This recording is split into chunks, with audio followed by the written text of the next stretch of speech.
مصطفیٰ کوپریلی صدر اعظم بنا تو استنبول کے عوام خوشی سے ناچنے لگے۔ مصطفیٰ کوپریلی سلطنت کے لائق ترین خاندان کا فرد تھا۔ اس نے صدر اعظم کا عہدہ سنبھالتے ہی عنان حکومت کا اجلاس طلب کیا۔ اس کے سامنے مملکت کے حالات تھے، ہر طرف بغاوتوں کا شور تھا۔ شمال سے روسی افواج سلطنت کی طرف بڑھنے کے لیے زور لگا رہی تھیں، جنہیں تاتاری دستے بڑی مستعدی کے ساتھ روکے ہوئے تھے، لیکن مغرب کی طرف سے حالات بہت مخدوش تھے، اور سب سے بری صورتحال یہ تھی کہ سلطنت کے مشرقی صوبہ مقدونیہ میں عیسائیوں نے ایک کامیاب بغاوت پایا تکبیر تک پہنچائی تھی۔ مصطفیٰ کوپریلی نے سب سے پہلے مقدونیہ کی طرف توجہ دینا مناسب سمجھا، کیونکہ مقدونیہ مشرق میں تھا، اور مشرق میں کسی صوبہ یا ریاست کا بغاوت کرنا گویا سلطنت عثمانیہ کے قلب پر وار کرنے کے برابر تھا۔ یہ اجلاس عثمانی سلطنت کی تقدیر میں بہت اہم ثابت ہونے والا تھا۔ اس اہم ترین اجلاس میں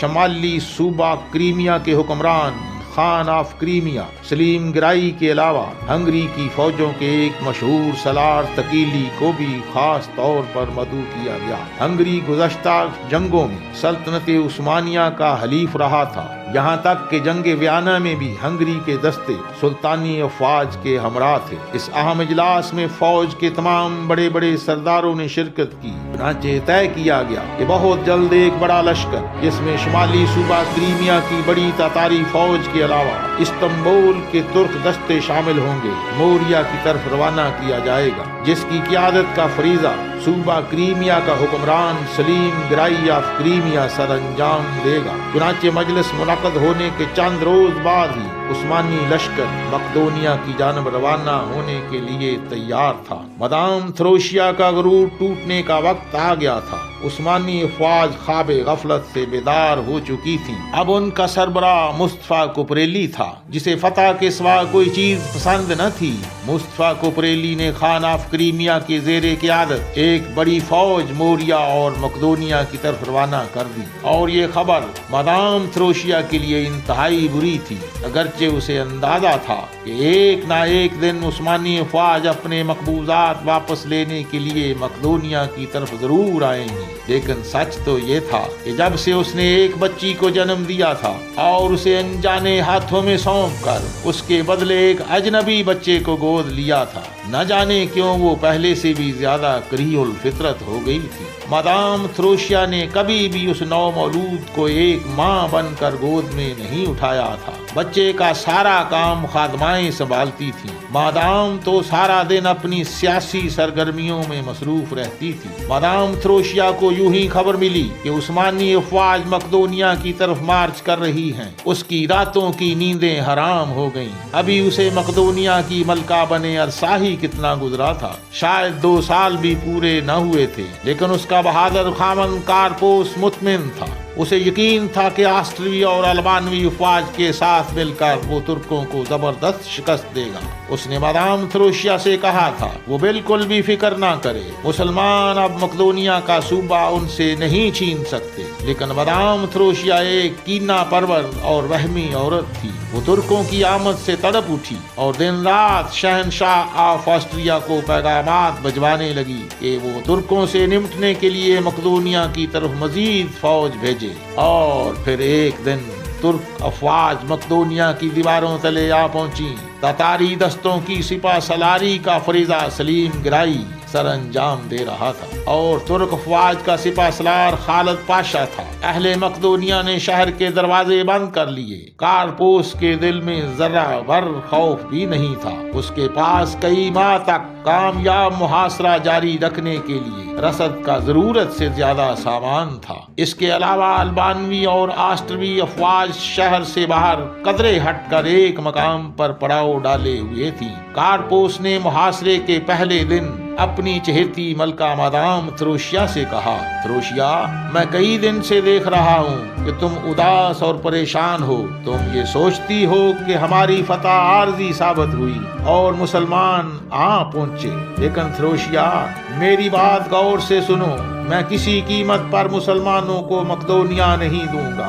میں اپنی آخری سانسوں تک ان سے جنگ کروں گا آج محاصرے کا پہلا دن ہے۔ میں چاہتا ہوں کہ تم میرے ساتھ فصیل پر چلو کہ اہلیان شہر ہمیں دیکھ کر اپنے حوصلے بلند رکھیں۔ میرے ساتھ شہر کی حفاظت کے لیے آسٹریا کے جنگجو دستوں کی امداد ہے۔ کیا تم سوچتی ہو کہ ہم شکست کھا جائیں گے؟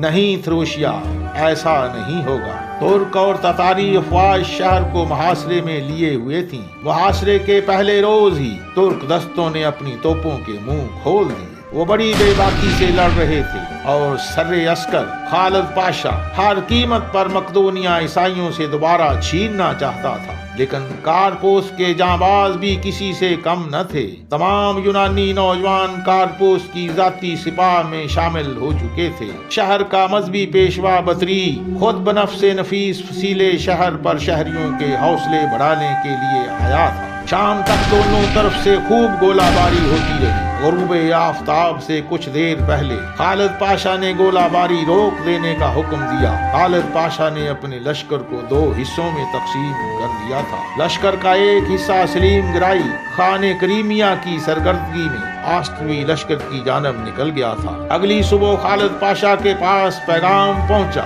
کہ تاتاری سپاہ نے آسٹروی فوج کو ایک شدید حملہ کے بعد کئی میل پیچھے کی طرف پسپا کر دیا ہے۔ یہ خبر ترک فوج کے لیے خوشی کا پیغام تھی۔ وہاں شہر کے اندر موجود آتش صفت مادام تھروشیا کے لیے بے پناہ درد انگیز تھی۔ تھروشیا 1 سال میں ہی خود کو پورے یونان کی ملکہ سمجھنے لگی تھی، لیکن اس کی حکومت کے دوسرے سال ہی مسلمان ترکوں نے اس کی امیدوں پر پانی پھیر دیا تھا۔ تھروشیا آسٹروی فوج کی پسپائی کا سن کر آگ بگولا ہو گئی۔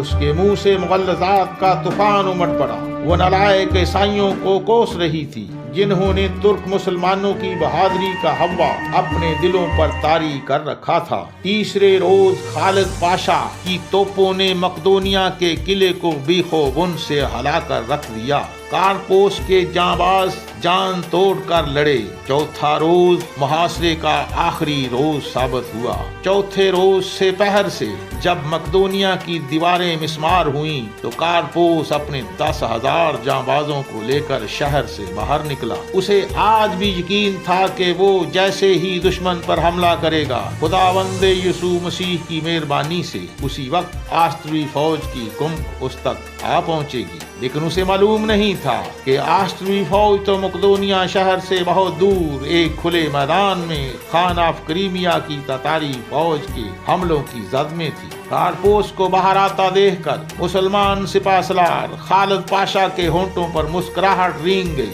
اسے یقین ہو گیا تھا کہ مقدونیہ کے یہ ناتجربہ کار نوجوان بہت جلد میدان سے بھاگ کھڑے ہوں گے۔ اس نے ترکوں کی مشہور فوج ینیچری کو آگے بڑھ کر حملہ کرنے کا حکم دیا۔ کارپوس کے ہمراہ آسٹروی شمشیر زن موجود تھے جو ینیچری کے حملہ کرنے اور جنگ لڑنے کے انداز سے بخوبی واقف تھے۔ یہی وجہ تھی کہ کافی دیر تک جنگ کا فیصلہ نہ ہو سکا۔ کارپوس کی سپاہ پوری بہادری سے مقدونیہ کی حفاظت کے لیے لڑ رہی تھی، لیکن تعداد کی کمی اور ناتجربہ کار نوجوان یونانیوں کی وجہ سے اس کی پیش نہ گئی۔ کارپوس خود دیوانہ وار اپنی شمشیر گھماتا رہا۔ 2 گھنٹہ سے زیادہ وقت تک گمسان کا رن پڑا اور پھر بالآخر جنگ کا فیصلہ مسلمانوں کے حق میں ہو گیا۔ خالد پاشا کے ذاتی دستے نے کارپوس کو گھیر کر گرفتار کر لیا اور 1 سال تک خود کو مقدونیہ کا بادشاہ سمجھنے والا